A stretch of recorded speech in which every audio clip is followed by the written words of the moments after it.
इस वक्त की बड़ी खबर है, एलओसी पर पाक सेना ने फायरिंग की है।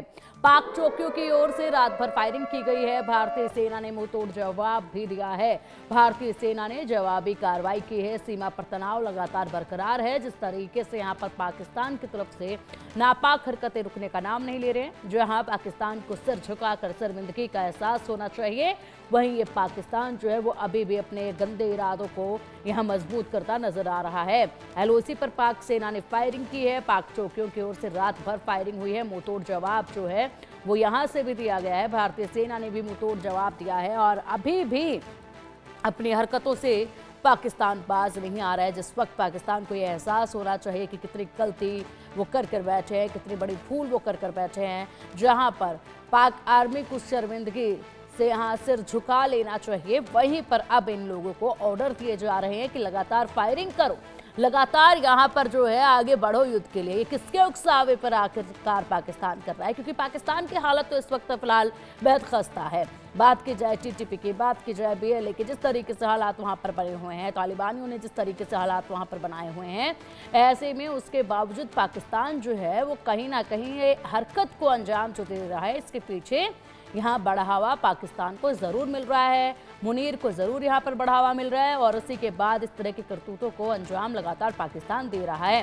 फिलहाल यहाँ पर मुंहतोड़ जवाब भी लगातार दिया जा रहा है।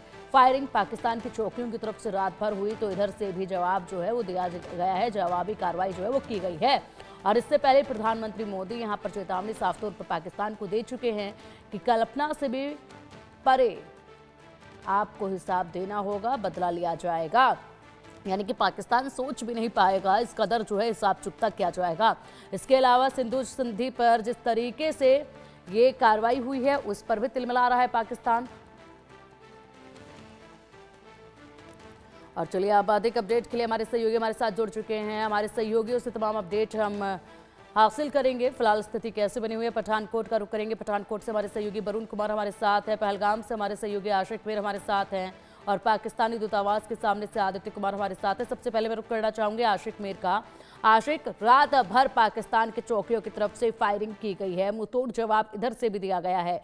जहां पाकिस्तान को शर्मिंदा होना चाहिए, पाकिस्तान को जहां शांत बैठकर माफी मांगनी चाहिए और यहां पर आश्वासन देना चाहिए कि देखिए हम कदम उठाएंगे आतंकवाद के खिलाफ, अगर कोई भी जरूरत पड़े तो हम कार्रवाई में भी सहयोग करेंगे, ये करने के बजाय पाकिस्तान साफ तौर पर बता रहा है कि हाँ यहां से आतंकी हम ही ने भेजे थे। जुबानी वो कह रहे हैं कि हमारा कोई इसमें किरदार नहीं, हम लोगों ने नहीं भेजे थे, हमारा कोई लेना देना नहीं, लेकिन हरकतें उनकी ये बयां कर रही हैं, ये बिल्कुल स्पष्ट हो चुका है। ऐसे में अब पूरी रात फायरिंग जो है वो पाकिस्तान की तरफ से देखी गई है।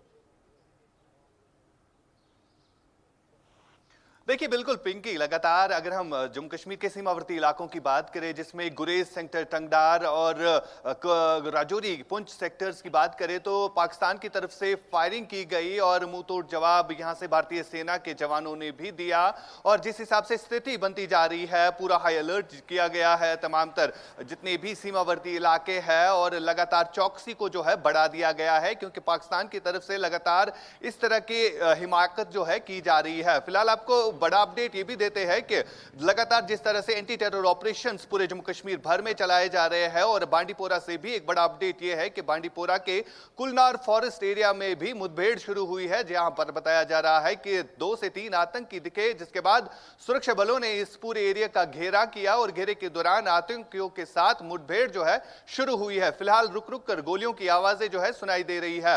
इधर दूसरी जानिब अगर हम दक्षिणी कश्मीर के कुलगाम की बात करें, यहां पर भी सुरक्षा बलों को इनपुट मिला था कि आतंकियों की छुपने की खबर मिली थी, जो कि आतंकी घने जंगलों में छुपे हुए थे, जिनकी तलाश वहां पर चलाई जा रही थी। कल देर शाम गए जो है आतंकियों का एक ठिकाना जो है वो ध्वस्त किया गया और वहां से काफी ऐसी चीजें मिली जिसकी वजह से आतंकी जो है कहीं ना कहीं इन जंगलों में जो है जिंदा रह रहे हैं और वहां पर कई सारे ऐसे खाने पीने की भी चीजें मिली जो कि ठीक है। आशिक आएंगे आपके पास, फिलहाल बड़ा अपडेट सामने आ रहा है, उसका रुख करते हैं, उसके बाद अधिक जानकारी आपसे लेंगे। पहलगाम में आतंकी हमले का मामला, जम्मू कश्मीर के त्राल से बड़ी खबर सामने है। सुरक्षा बलों के आतंकियों पर बड़ी कार्रवाई देखी गई। आतंकी आसिफ और आदिल के घर को उड़ाया गया है। आसिफ, आदिल पहलगाम हमले के आरोपी हैं, दोनों आतंकी लश्कर तैयबा से जुड़े हुए हैं। अब इन पर बड़ी कार्रवाई की गई है। लगातार ये कार्रवाई का सिलसिला अब जारी है और इसी से समझा जा सकता है कि किस तरीके से ये कार्रवाई आगे बढ़ रही है, मुंहतोड़ जवाब दिया जा रहा है, बदला पूरा किया जा रहा है और ऐसे में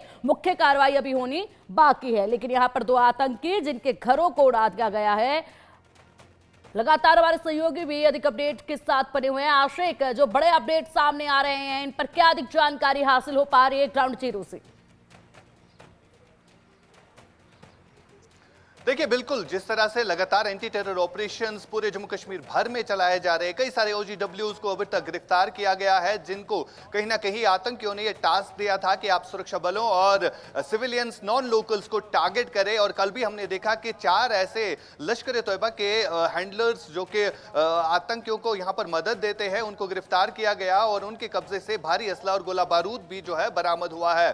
फिलहाल कई जगहों पर एंटी टेरर ऑपरेशन चलाए जा रहे हैं और सुरक्षा बलों को एक एक करके बड़ी कामयाबियां मिल रही है। आज सेना प्रमुख उपेंद्र द्विवेदी जो है जम्मू कश्मीर का दौरा करेंगे और सबसे पहले वो श्रीनगर पहुंचेंगे, जहां पर वो सिक्योरिटी रिव्यू मीटिंग भी लेंगे और साथ साथ हम अगर देखें तो उनका विजिट जो है पहलगाम का भी है, जहां पर बैसरन के इलाके में 26 ऐसे इनोसेंट लोगों की हत्या की गई आतंकियों के द्वारा और वहां पर भी जाने का उनका प्लान है। यानी पूरी तरह से जो है तैयारी की गई है, आतंक पर किस तरह से प्रचंड प्रहार करना है, इसके चलते जो है गृह मंत्री ने भी कुछ दिन पहले आसिफ का और दौरा किया, आदिल, खासतौर पर उन्होंने यहां पर भी आशिक, आतंकी आसिफ और आदिल, इन दोनों के नाम सामने आए जो कि पहलगाम हमले में जिम्मेदार थे और ऐसे में इनके घरों पर यह कार्रवाई की गई है। इन दोनों आतंकियों के बारे में कोई और अधिक जानकारी इसके अलावा निकल कर आई है क्या?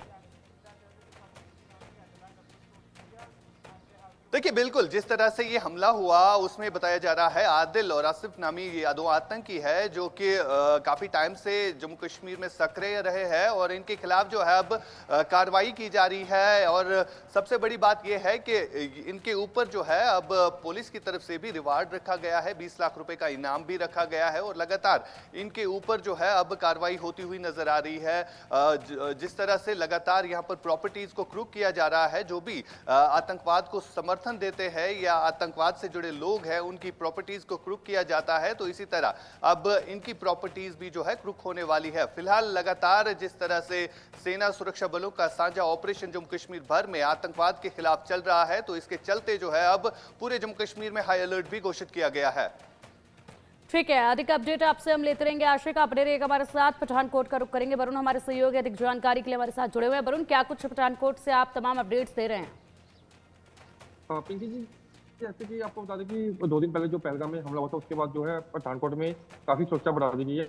आपको बता दें कि पठानकोट एक मात्र ऐसा जिला है जो बिल्कुल ही JNK के साथ लगता है। अगर कोई भी गाड़ी, जितने भी टूरिस्ट जम्मू से जो कहीं भी दूसरे राज्य में जाना हो, चाहे वो दिल्ली हो या बिहार हो, उनको सबसे पहले पठानकोट में एंटर करना पड़ता है और पठानकोट के साथ इंटरस्टेट नाका लगता है माधोपुर, जहाँ पर 24 घंटे जो है सुरक्षा बढ़ा दी गई है और हर आने जाने वाली गाड़ी की ब्रेकी से जाँच की जा रही है। ठीक है, आएंगे आपके पास और अब फिलहाल रुक कर लेते हैं दिल्ली का, जहां पर पाकिस्तानी दूतावास के बाहर से हमारे सहयोगी आदित्य लगातार जुड़े हुए हैं हमारे साथ तमाम अपडेट्स के साथ। आदित्य, दिन भर कल यहां पर प्रदर्शन देखा गया है, लोगों में आक्रोश था और एक ही मांग कि बदला लिया जाए और अब बख्शा ना जाए पाकिस्तान को और आतंकवाद को। ऐसे में एक तस्वीर भी सामने आई थी जब केक लेकर अंदर एक युवक जाता रहा और ऐसे में उस पर सवाल भी ये उठे थे कि कौन सा जश्न जो है वो पाकिस्तानी दूतावास के अंदर मनाया जा रहा है, जो केक लेकर जाया जा रहा है वो भी इन हालातों में।